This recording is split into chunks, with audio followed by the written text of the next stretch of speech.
Irmãos, como igreja, como corpo, Senhor, que somos com Elvis, e sabemos que o Senhor colocou no coração dele uma palavra, e nós oramos, Pai, para que os nossos corações também sejam movidos pelo Teu Espírito Santo, estejamos sensíveis, Senhor, para ouvir a Tua voz.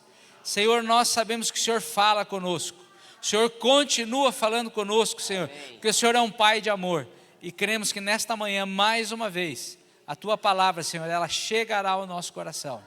Em nome de Jesus. Amém. Amém, meus irmãos?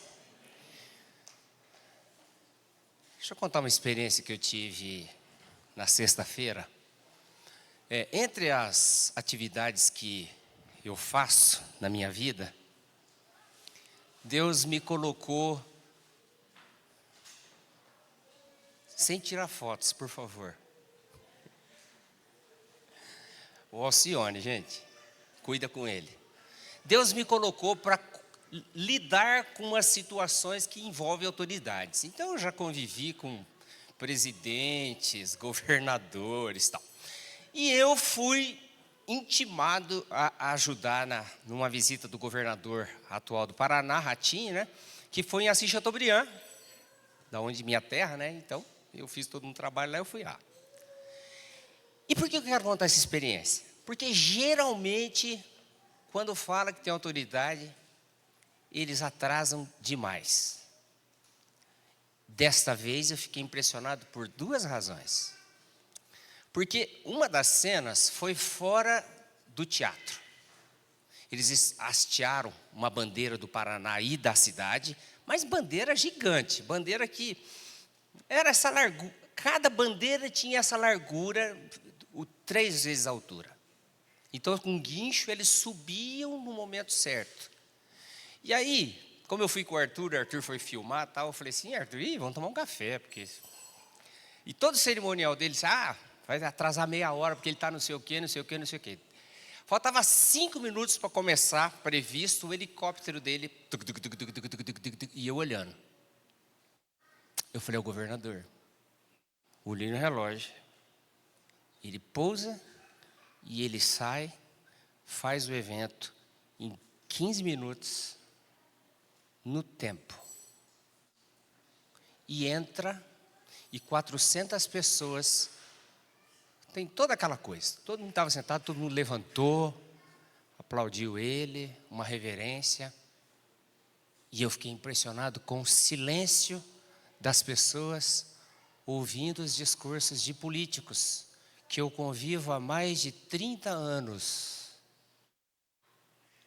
Por que eu estou dizendo isso? Porque nós precisamos aprender a reverenciar e temer a Deus. Quando você vier para o culto, veja bem, você vem cultuar a Deus. Você não vem assistir um culto, você vem prestar um culto. Vou repetir. Você não vem cultuar, ouvindo os outros cultuar. Fala comigo. Fala comigo. Eu venho cultuar a Deus. Agora, numa frase só. Então, horário é uma coisa fundamental na sua vida. Porque se o governador do estado do Paraná chegou exatamente naquele horário e 15, 20 minutos depois estava chegando gente, ele já estava lá, dentro do teatro. Quem chegou, que era a autoridade, o povo tudo bem, a autoridade passou um carão, porque na frente tinha tudo reservado com o nome das autoridades, prefeito, tarará, e os caras foram chegando, ele tinha que passar no meio da 400, então tinha prefeito que entrava assim, por vergonha. Irmãos, nós estamos aqui para adorar o Rei dos Reis. Chegue no horário. E na hora do louvor, da leitura da palavra, preste atenção. Silêncio. Eu fiquei impressionado, senhor. Você convive com um monte de gente assim. Não é uma bagunça? Mas sexta-feira à noite, eu olhei e falei, uau. Nós temos que ter reverência. Leitura da palavra. Você chegou, não tem problema de você chegar atrasado, mas Não tem conversa paralela. Converse paralelo lá fora. Tome seu café lá fora. Mas na presença da igreja que está cultuando, você entrou aqui para cultuar, adorar. Amém? Não é puxada de orelha, é ensino. Ensino. Nós precisamos retomar aquilo que a gente foi esquecendo por causa da banalização. Achando que Deus é você. Você está equivocado. Não chama Deus de você. Você está por fora. Ele é o Senhor dos senhores. Sabe por quê? Eu vou baixar o nível e vou subir o nível. Baixar o nível no bom sentido. Sabe por quê? Rebeca, quando foi levada na presença, Rebeca? Raquel, é tanta mulher. Cadê o André? Cadê o André Machado? Você vai confundir o nome das mulheres também.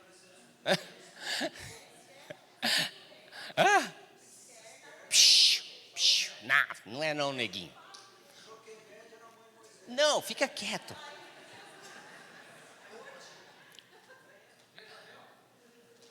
Não apela. Quando ela vê de longe aquele que seria o Senhor da vida dela e o marido dela, ela pergunta assim para o servo Eleazar: quem é ele? Então, ele diz: ele é o meu Senhor. Então ela cobre o rosto em reverência a ele. Foi ou não foi? Esse é o exemplo mais simples. Vamos subir? Vamos subir o nível? Vamos.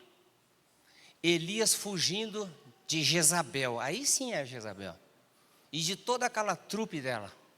Ele anda dia e noite até chegar num monte procurando Deus. E Deus fala assim: ué, o que você veio fazer aqui? Aí Deus se manifesta de várias maneiras. Várias coisas fortes. Sobrenaturais. Mas quando tem um silêncio, um cicio, ele faz o quê? Ele vê que é a presença de Deus. Irmãos, a igreja precisa entender que a presença de Deus é onde estão meus irmãos. Eles estão adorando, eles estão ministrando aqui. Então, o Senhor está aqui. Amém? Ninguém está falando para você vir com uma burca, não é nada disso. Mas tenha respeito pela palavra de Deus, pela ministração que sai do local onde a igreja está reunida. Amém? Muito bem. Eu tenho umas perguntinhas para fazer para vocês. Quem conhece o Salmo 51? Já leram? Que salmo é esse? É o Salmo de Davi.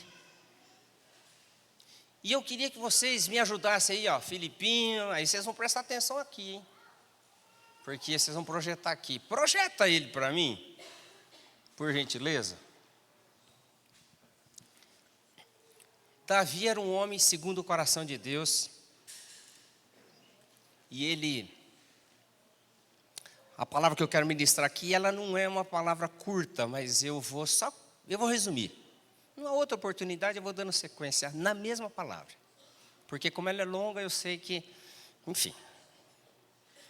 O Salmo 51, Davi escreve no momento em que ele está arrependido por algumas coisas que ele fez, mas especialmente porque ele cometeu um grande erro, depois seguido de outro erro, depois seguido de outro erro.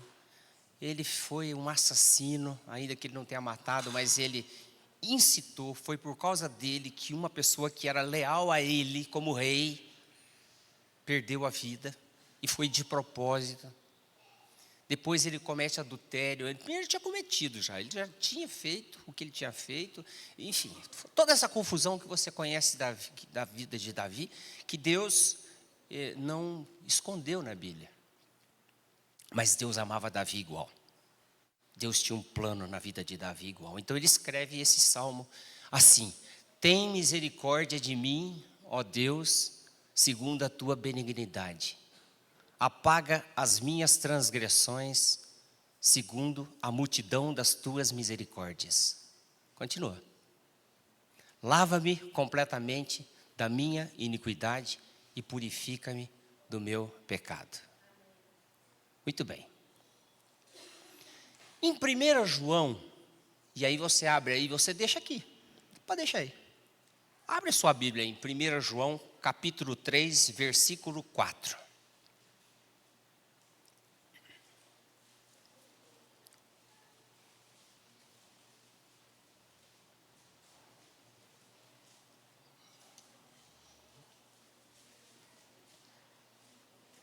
O que diz 1 João capítulo 3, versículo 4? Alguém pode ler alto aí? Aí eu leio aqui de volta. Qualquer que pratica o pecado também pratica iniquidade, porque o pecado é iniquidade. O pecado é a transgressão da lei.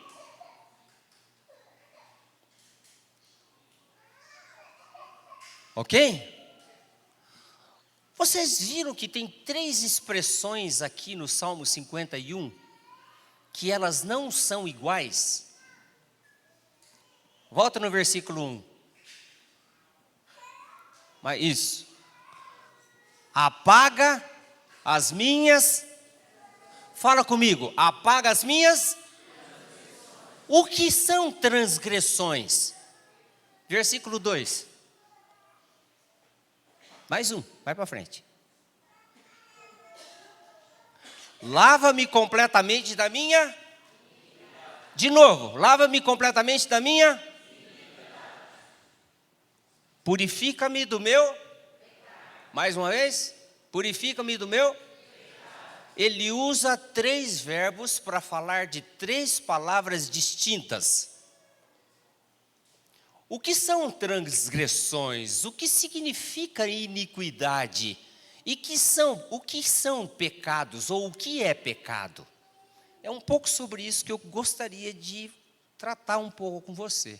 Talvez você faça confusão e acha que nessa cesta ou nesse balaio tudo é pecado. Não, pecado é apenas uma coisa lá na ponta, lá na ponta. Lá na ponta. O problema está na raiz. Então a gente precisa entender as nossas raízes. E hoje é um dia que eu vim aqui para chorar. Não vim aqui para rir. Eu vi uma das cenas. Eu gosto muito de filme, de cinema. Embora tenha pouco tempo, mas quando eu vejo, eu gosto de ver cenas. Eu não sou o cara que você me prende num filme. Difícil, eu não tenho muita paciência para ver filme. Então eu fico vendo trailer. Não gostei. Eu fico assim. Aí por fim, meia hora de trailer, eu desisto de assistir filme. Mas tem algumas cenas que me afligem. Assim, vou dizer um exemplo. Esse dia eu vi uma criança que ela saiu do prédio, saiu pela janela, pela sacada, e ela estava andando no parapeito da janela. Vocês viram cenas assim? E eu aqui assim apreensivo, gelado, eu fico gelado assim, pensando, o que vai acontecer? Então, antes de vir para a reunião, eu estava orando, e de repente, eu fui pesquisar uma pergunta. Fiz uma pergunta e fui pesquisar. Aí eu vi uma cena que me gelou. Eu fiquei petrificado. E eu vou usar essa imagem ali. Era um jovem, bonito, 20 e poucos anos, pendurado numa ponte, só com uma mão, porque ele ia se saltar, ele ia pular daquela ponte. E um pai, desesperado, para que ele não pulasse. E aquele monte de gente perto. E eu me vi no lugar daquele pai.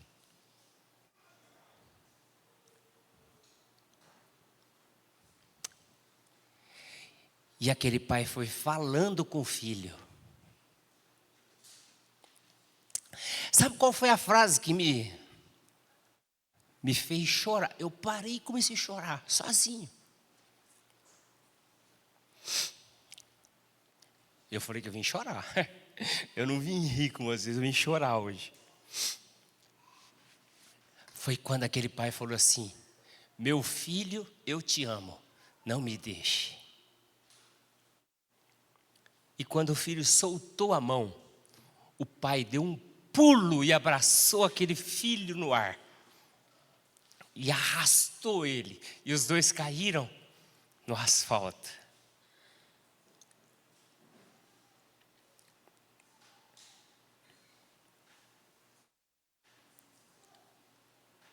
E eu não sei se você consegue entender. Quando eu vejo esse monte de criancinha aqui, que eu acho maravilhoso. Orem pelos seus filhos, vocês não sabem o que vai acontecer com ele. Irmãos, orem pelas crianças, pelos seus filhos. Vocês não sabem o que vai acontecer com eles. A gente não consegue entender. Não consegue entender as pressões do mundo sobre eles. E não consegue entender as crises. Mas eu posso te dizer que isso tem a ver com a iniquidade. Tem a ver com as transgressões. E tem a ver com o pecado. E eu vou tentar, pelo Espírito Santo, fazer vocês entenderem um pouquinho. Eu dou graças a Deus, minha família não está hoje aqui. Minha família está em Foz do Iguaçu e por amor a vocês eu fiquei. Eles foram numa festa de família, foram todos. Mas eu disse, o meu compromisso que eu assumi, eu vou ficar para compartilhar com a igreja. Eu não fui na festa da minha família, mas eu fiquei por causa desta palavra e por causa do meu compromisso com você. Então eu fico à vontade para contar uma das cenas mais tristes da minha vida e que envolve o meu filho Arthur. Essa cena, isso que eu vou contar para você, eu não contei, contei para uma ou outra pessoa, mas hoje Deus falou para mim, você vai contar para os irmãos. Eu amo demais meus filhos. Amo. Meu filho Arthur, inclusive foi comigo, trabalha comigo, né? É advogado, tem curso de direito. Meteu um diploma na parede e falou, hasta la vista, baby. E falou para mim assim, pai, vou escrever um livro, 1000 maneiras de colar nas provas para passar no curso. Depois que ele fez a faculdade, acredita nisso? Não serve para fazer direito, obviamente, né? Não sabe nem o que é Constituição, não sabe, não gosta. Mas é um tremendo de um videomaker, um cara que dirige bem, um cara que tem um olhar.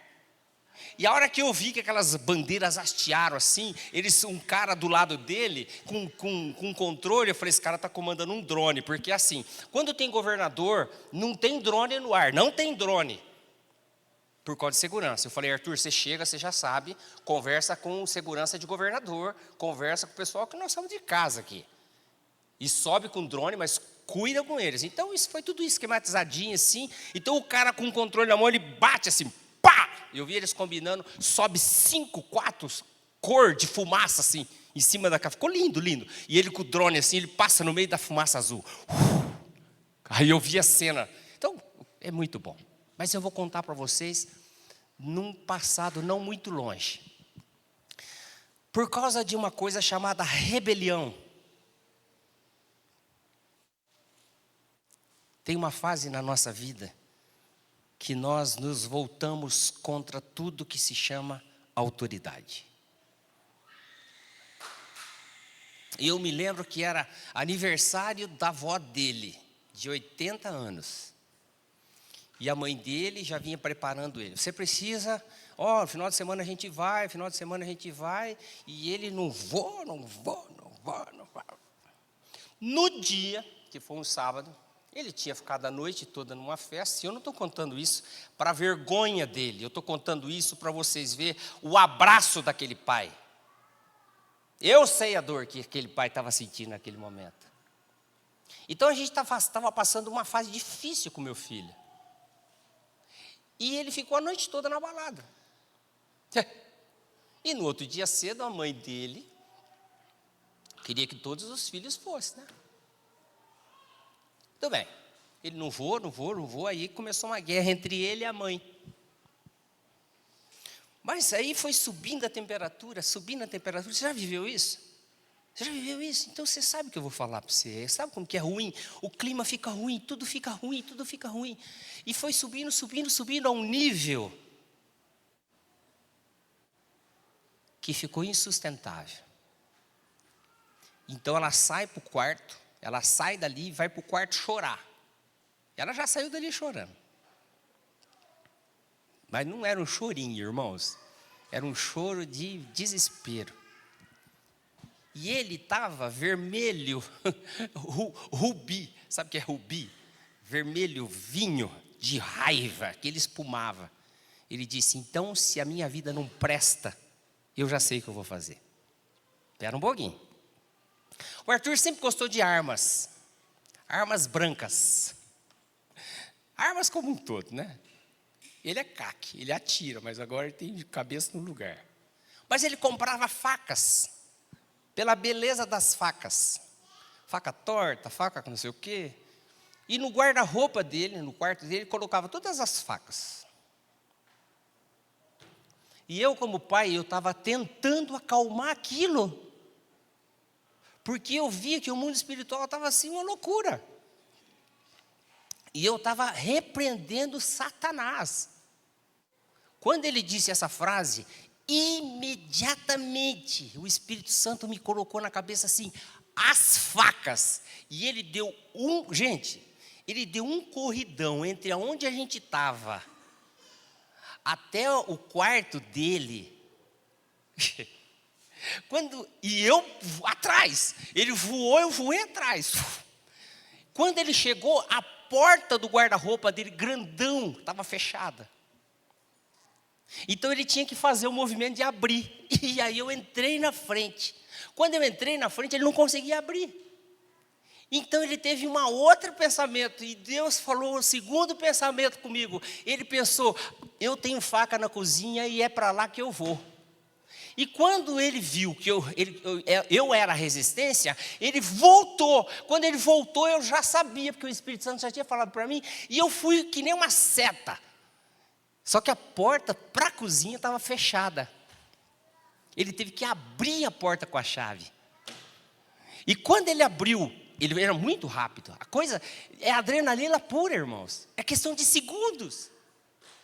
Se ele tivesse só com a mãe, ele tinha se matado. Porque a mãe foi para o quarto chorar. Mas o pai ficou de olho nele. Então ele teve que abrir. Quando ele abriu a porta, eu alcancei ele, eu pulei nele e saí rolando com ele no chão. E a força que eu fiz para prender ele nos meus braços e nas minhas pernas era tão grande. E eu estava inteiro molhado de suor. Para salvar meu filho. E eu procurei falar com ele calmamente, repreendendo e orando até que ele se acalmou. Eu fiquei 20 minutos, meia hora ali. Então ele foi para o aniversário. Mudo, ele mudo, eu mudo. A mãe dele muda. Mas o meu filho estava nos meus braços. É de fazer uma pergunta, por que pessoas aparentemente boas são capazes de fazer coisas abomináveis?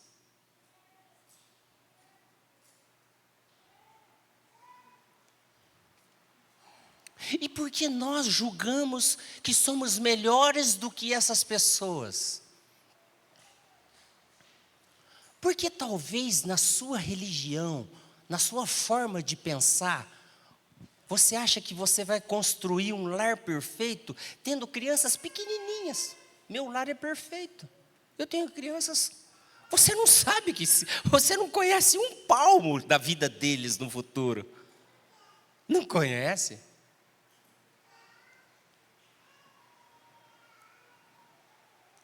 Mas eu contei para vocês, para falar para vocês, Deus é bom. Ó, vou repetir para você. Deus é bom. Fala para o teu irmão, Deus, e a misericórdia dele dura para sempre. Quando eu vejo meu filho aqui, aí, voltando de carro, porque nós somos muito amigos, né? Ele fala para mim, pai, não tem melhor amigo do que o meu melhor amigo é meu pai. Ele fala, pai, esse fim de semana, puxa, pai, eu estou me sentindo tão longe de Deus. Ele no volante. Ei, mais devagar aí, rapaz, não para. O 140 é muito, vem, 110, não tem pressa, vamos. Ele lá. Pai, eu estou me sentindo meio longe de Deus, pai. Pai, o que eu faço? Vamos orar? Vamos. E aí eu começo a orar, e ele a 140, diminui, eu oro, falo, diminui, rapaz. Aí eu falei, agora é a sua vez de orar. Confessa. Fala para Deus que você está longe, com o coração frio. Aí eu falei, sabe por que você está assim? Deixa eu te contar por quê. Então eu conto as razões pelas quais um pai sabe. Porque um pai que é atento ao filho sabe o comportamento dele. Sabe o que pode esfriar a nossa relação com Deus? Eu vou te falar. Primeiro lugar, isso aqui. Isso aqui esfria a sua relação com Deus. A sua ansiedade, e o diabo sabe como apertar essa tecla, faz com que você sempre queira saber sobre novidades. As novidades, as notícias. Isso aqui gera uma ansiedade, um estresse, te consome 2, 3, 4 horas por dia. 5, 6, 8 horas por dia. Você não vai ter tempo mesmo para Deus. A tecnologia, que é um assunto que outro dia eu falo. Um dia eu perguntei para Deus, fiz uma pergunta para Ele.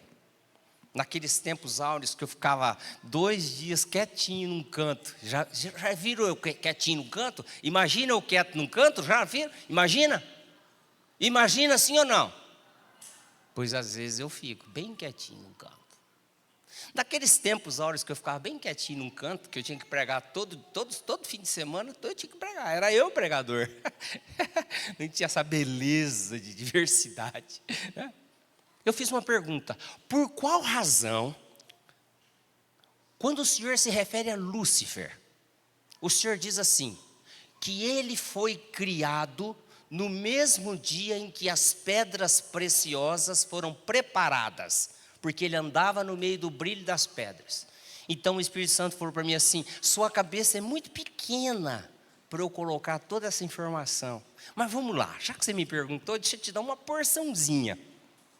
E ele começou a ministrar para mim sobre pedras de memória, que eu quero um dia ministrar para vocês.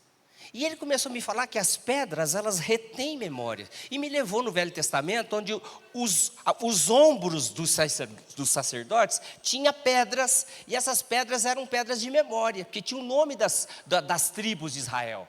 Mas mais do que isso, ele foi, deixa eu explicar para você o significado, porque eu comecei a perguntar, o que significado tem essas pedras? Se você chegar lá em Ezequiel e Isaías, que fala sobre Lúcifer, que é o rei de Tiro, tem lá o nome das pedras. Cada pedra tem um significado. E cada pedra fala sobre um templo e fala sobre nós.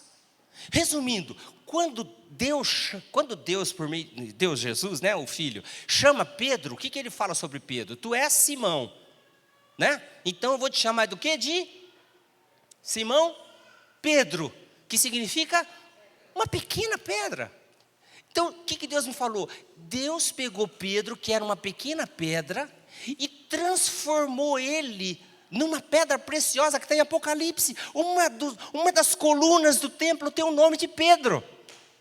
Então ele disse, eu faço isso com qualquer filho meu, eu pego do pó da terra e transformo ele em pedras, que é o templo. Você é uma pedra viva, Pedro fala isso.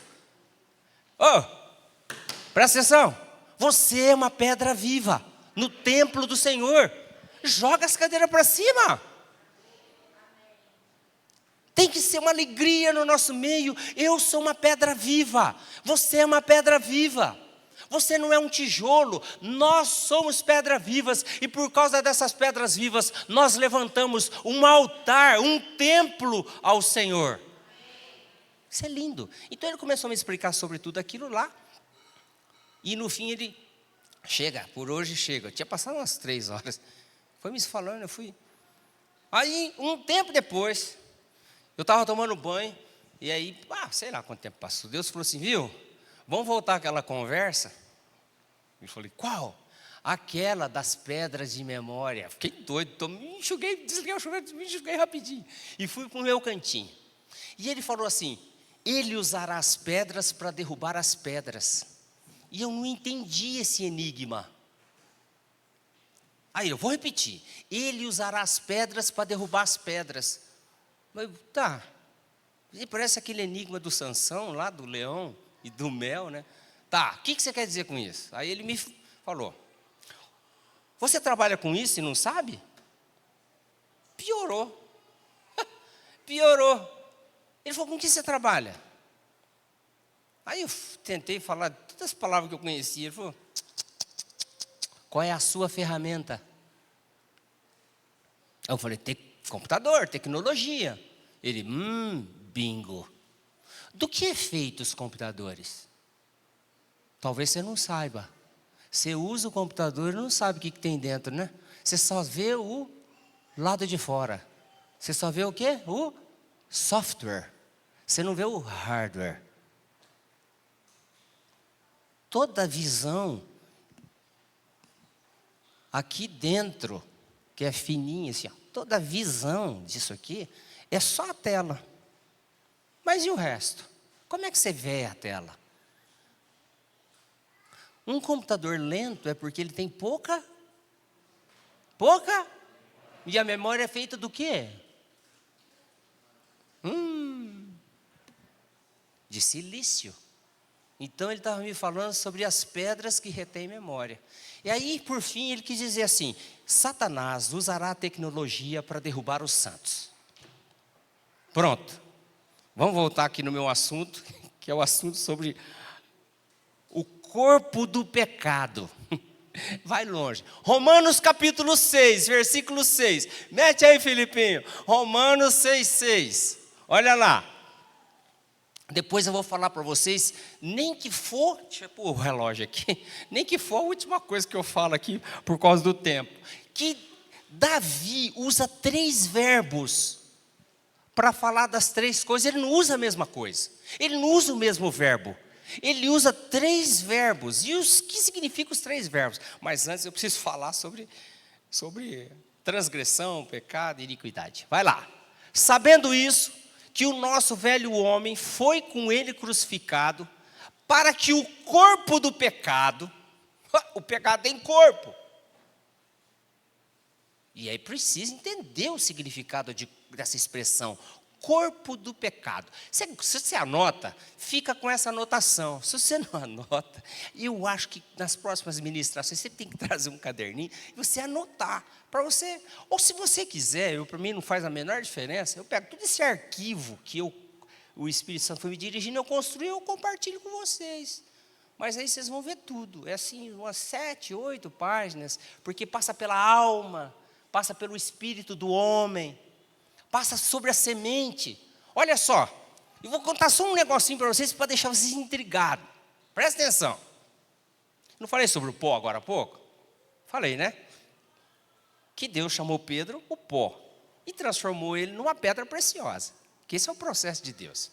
Mas adivinha, Clodoaldo, adivinha, qual foi uma das, entre as coisas ruins que aconteceu lá em Gênesis, em que Satanás fez o que fez com os nossos pais? Qual seria a comida da serpente? Qual que é a comida da serpente?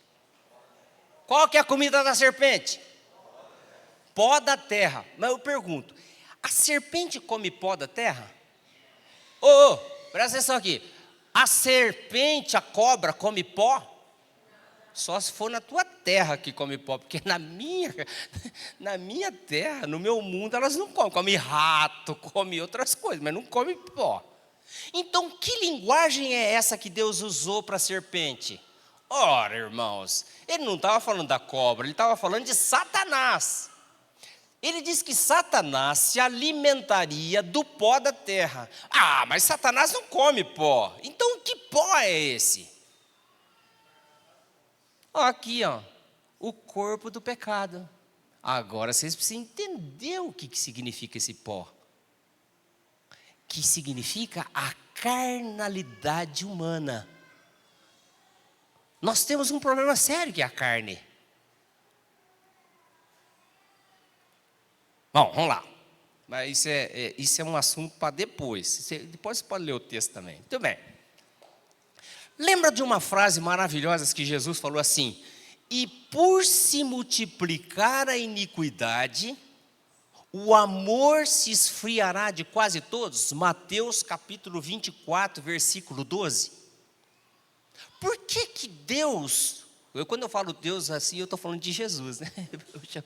O nosso Senhor Jesus, né? O nosso Deus Filho, né? A quem adoramos. Por que Jesus disse, e por se multiplicar a iniquidade? Por que Ele não falou, e por se multiplicar as transgressões, e por se multiplicar o pecado? Porque a raiz de tudo está na iniquidade. A palavra iniquidade aqui, que eu não preciso falar isso no grego, eu só tenho que falar para você o significado dela. Significa a maldade interna do homem. Significa um coração torcido. Significa que é uma transgressão da lei moral. E significa uma anarquia espiritual e uma rebelião contra Deus. Está tudo dentro de uma palavra chamada iniquidade. O que Jesus estava querendo dizer? E aliás, vamos dar uma olhada no amor. Que amor é esse que está escrito aqui? Pronto, que silêncio. Que tipo de amor existe? Me ajuda. Ágape, filéu, eros. Tá bom, né? Hã? Estorgé. Você vai falar do estorgé, hein? Tá, começa por esse que é mais bonito de falar, estorgé. Fala. Tipo eu e você, assim? Mas eu amo mais você do que você a mim. Você fica fazendo. Então, se você ama um amigo, é um amor estorgé. Essa palavra é nova, hein? Vixe, ela é muito legal. Gostei, Alcione. Ainda mais vindo de você. O amor erótico, todo mundo sabe o que significa. Calma. Já falaram. Esse estorgé que ninguém tinha falado. O amor erótico, todo mundo sabe, eu não vou precisar detalhar. O amor filéu é o amor que um pai ou uma mãe tem pelos filhos. E o amor ágape? Qual é esse amor ágape? O que significa esse amor ágape? Calma lá. Esse é muito resumido, foi falado, o amor de Deus, mas espera aí. O amor ágape é o amor incondicional, sacrificial, altruísta, originado em Deus, que busca o bem do próximo, sem esperar nada em troca. Diferente do amor erótico, diferente do amor fraternal, diferente desse estrogonofe aí que ele falou. Amor de amigos. Por quê? Porque esse amor é uma decisão da vontade. Ela está baseada no quê? Está baseada no compromisso, está baseada no caráter, não está baseada em emoção e sentimento. Qual o grande problema hoje no corpo de Cristo? Falta o amor ágape.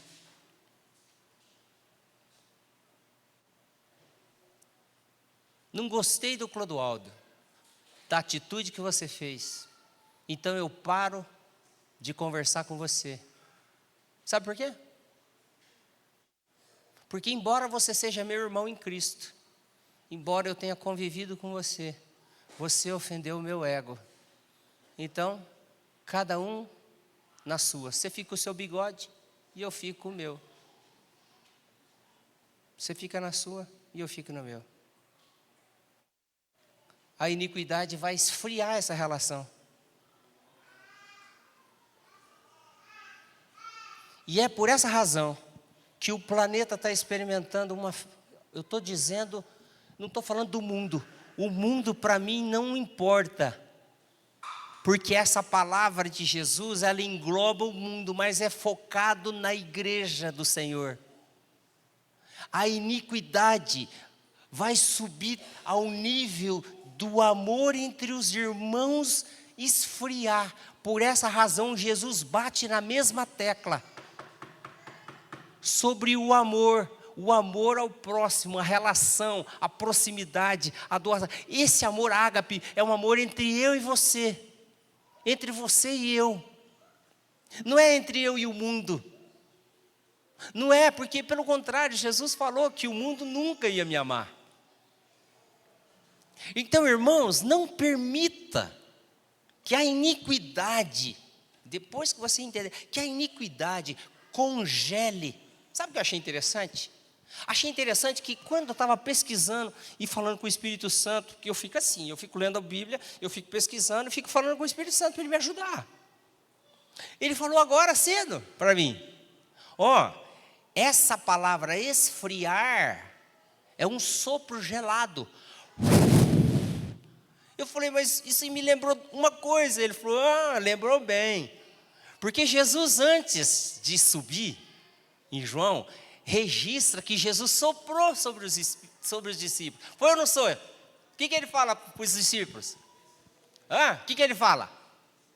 Receba o Espírito Santo. Eles receberam ali? Pergunta, eles receberam ali? Igreja silenciosa e perigosa. Ele recebeu ali? Jesus soprou ali, mas foi em Atos que o Espírito Santo veio e encheu todo mundo. Ele me fez lembrar que esse sopro de Jesus era um sopro do Espírito. É o mesmo sopro que abriu o Mar Vermelho e o sopro que antes em Gênesis Deus soprou sobre o homem. Esse é o sopro de Deus, mas esse sopro que está descrito em Mateus capítulo 24, versículo 12, é o sopro do maligno. Ele vai congelar os corações. Agora deixa eu dizer uma coisa, ele vai congelar o seu coração, se você permitir. E sabe qual que é a sua permissão? A síndrome de Lúcifer, o orgulho.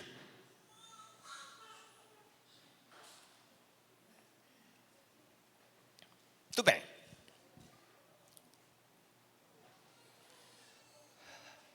Quando eu vou em Isaías capítulo 53, que todo mundo conhece, lá fala sobre Jesus. Mas ele foi... Quer ir lá, filho? Felipinho, vão comigo em Isaías 53? Você olha para a tua Bíblia, seja telefone, papel, olha para a tua Bíblia. Versículo 5. Não, vamos começar pelo versículo 1. Alguém lê alto aí o versículo 1, ou senão você projeta aqui, fala assim, quem deu crédito à nossa pregação? Eu quero fazer uma pergunta para você, presta atenção, você está dando crédito a essa pregação que está saindo aqui desse púlpito hoje? Está dando crédito?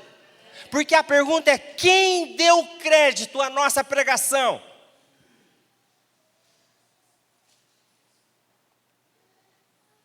Então começa a descrever sobre Jesus e sobre o que ele estava sofrendo.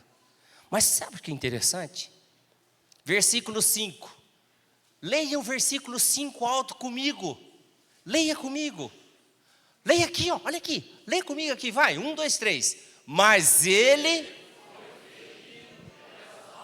transgressões. Iniquidade.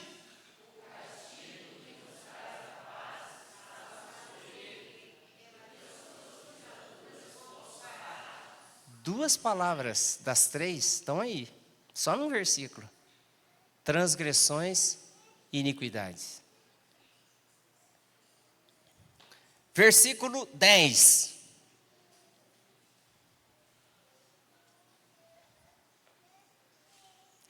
Todavia, comigo, hein? Todavia, ao Senhor agradou, fazendo-o enfermar. Quando a sua alma se puser por expiação, Expiação do quê? Olha a terceira palavra aí. Então a gente precisa entender a origem das coisas para entender o todo. Da onde vem a palavra iniquidade? Se você conhecer e se aprofundar e pesquisar sobre a origem do mal, você inevitavelmente vai ter que ir para a história de Lúcifer. Isaías e Ezequiel. Lúcifer, quando ele foi criado por Deus, a Bíblia diz que ele era perfeito. Não é perfeito apenas, era perfeito. Eu não sei se eu consigo expressar isso, na minha cabeça está bem claro. Perfeito é assim, fisicamente perfeito. Não sei se eu posso usar essa expressão. Mentalmente perfeito, não sei se eu posso usar essa expressão, porque ele era um ser brilhante. O nome dele fala já que ele era portador de luz. Não havia nada, absolutamente nada, que ele não soubesse, por causa da sabedoria dele. Quando você estudar sobre ele, você vai ver que ele usava estola sacerdotal, porque ele era um querubim. E o papel dele era guardar a santidade, a honra de Deus. Fala que essa história tinha engastes. Sabe o que é engaste, músicos? Sabe o que é engaste? Instrumento musical. Engaste. Cheio de instrumento musical. De maneira que quando ele se movimentava, ele produzia sons.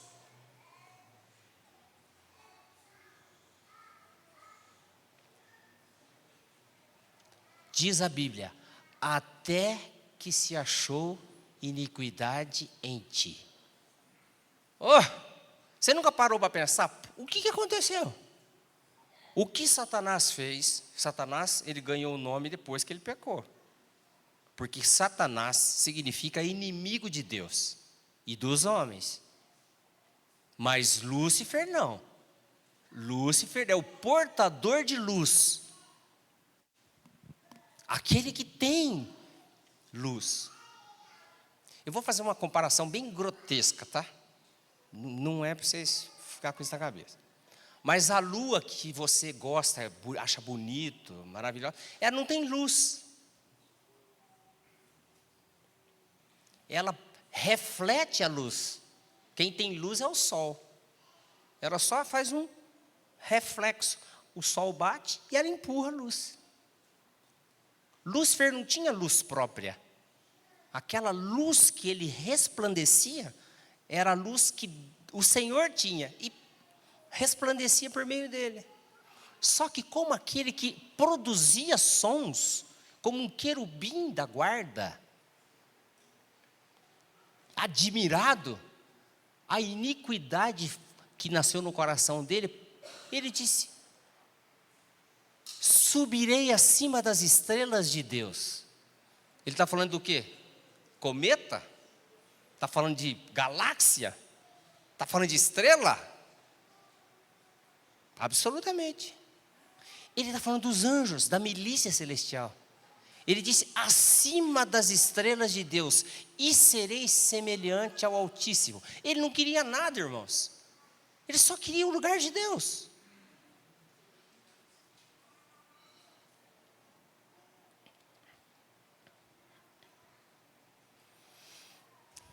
Ezequiel capítulo 28, versículo 15.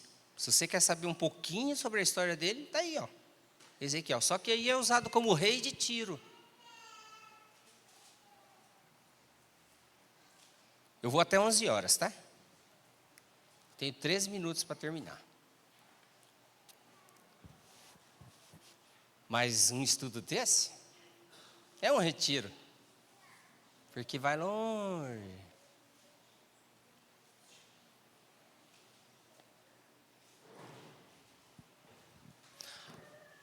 Iniquidade. O significado dessa palavra em hebraico é um nome de um cosmético antigo, que você deve ter usado bastante. Avon. Vocês já compraram Avon? Vocês já venderam Avon? Tem gente que vendendo Avon fica rico. Avon é uma palavra no hebraico que significa iniquidade. Presta atenção. Qual o significado da palavra Avon? Torcido, ou torcer, ou desviar-se do caminho. Significa uma maldade profunda, é uma maldade interna. Significa injustiça, significa perversidade que vem de dentro. Não é só errar e ter um coração torcido. Perdão, não é só errar, é ter um coração torcido, é ter um coração corrompido. Mas você pode perguntar, se Deus fez todas as coisas perfeitas, como é que a iniquidade foi achada no coração de Lúcifer?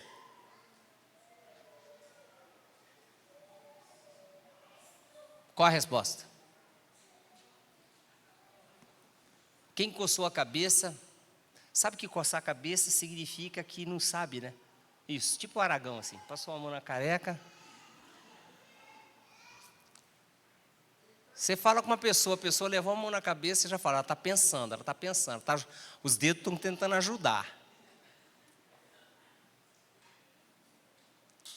Não é curioso? Lúcifer, que está descrito aqui, diz assim, ô Filipinho, não vai me deixar aqui, né, no vácuo. Ezequiel, capítulo 28, verso 15, projeta aqui, ó, deixa aí, não tem problema, deixa aqui, os irmãos vão ver. A maldade, irmãos, essa maldade chamada iniquidade, ela é a semente diabólica de onde todo o mal se originou. E ela é transmitida ao homem, lá no nascimento dele. E ele se opõe à verdade, à justiça, ao amor e a tudo que se chama Deus. E tudo que Deus é. Por isso, pessoas aparentemente boas, elas podem cometer coisas abomináveis, por causa da iniquidade que foi transmitido no nascimento. E o que é que eu te falo? Passa de geração em geração. Prova tal que nós herdamos o pecado dos nossos primeiros pais. Por isso que todos os homens, de bebê até, não importa a idade, todos nós já nascemos. No Salmo 51 você vai ver Davi escrevendo que ele tinha sido concebido em pecado. Achou aí? Deixa aí, ó. Sobre Lúcifer, perfeito era nos teus caminhos desde o dia em que fosse criado, até que se achou a iniquidade em ti. Então deixa eu andar um pouquinho mais. A iniquidade, ela penetra o espírito do homem. É um cordão espiritual torcido, onde vão sendo gravados todos os pecados do homem. E o que será sua herança nas gerações seguintes? Por isso, Paulo, em Romanos, capítulo 6, verso 6, que eu já li com vocês, chama isso de corpo do pecado, que se origina no espírito e invade a alma e o corpo físico, como um lodo que suja. Eu não vou entrar nem no resto, não vou entrar em transgressão, só vou ficar na iniquidade, que aí eu já sei que eu fiquei na iniquidade. Quando eu retomar essa conversa nossa, eu começo de iniquidade. A iniquidade é a principal porta para que o império do diabo tenha sobre a vida do ser humano, crente ou incrédulo, um meio de se manifestar. É por meio da iniquidade que o maligno vai penetrar o coração do homem para colocar nele todo tipo de desejos perversos e pecaminosos.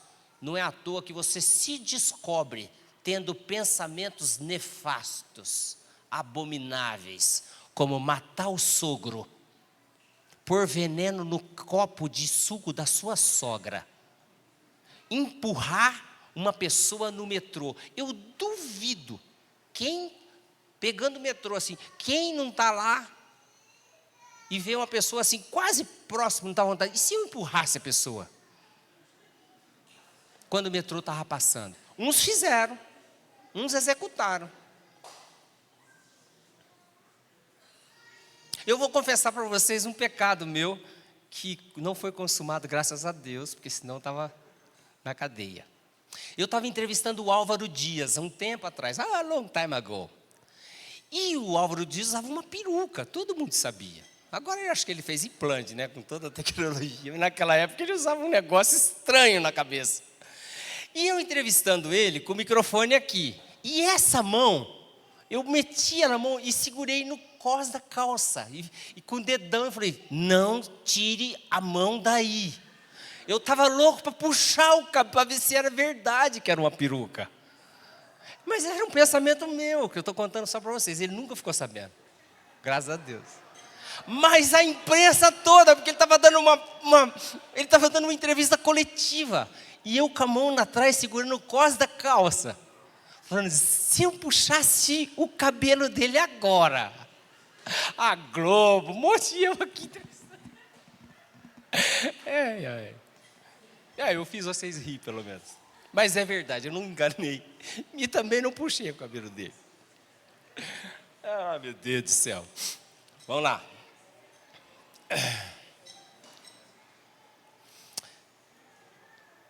Sabe como que Paulo chama isso? Iniquidade? Ele chama de...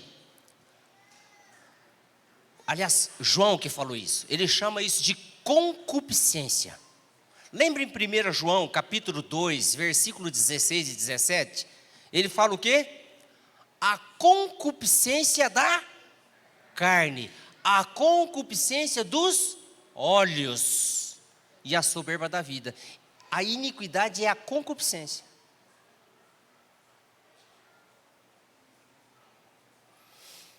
E para eu ir fechando,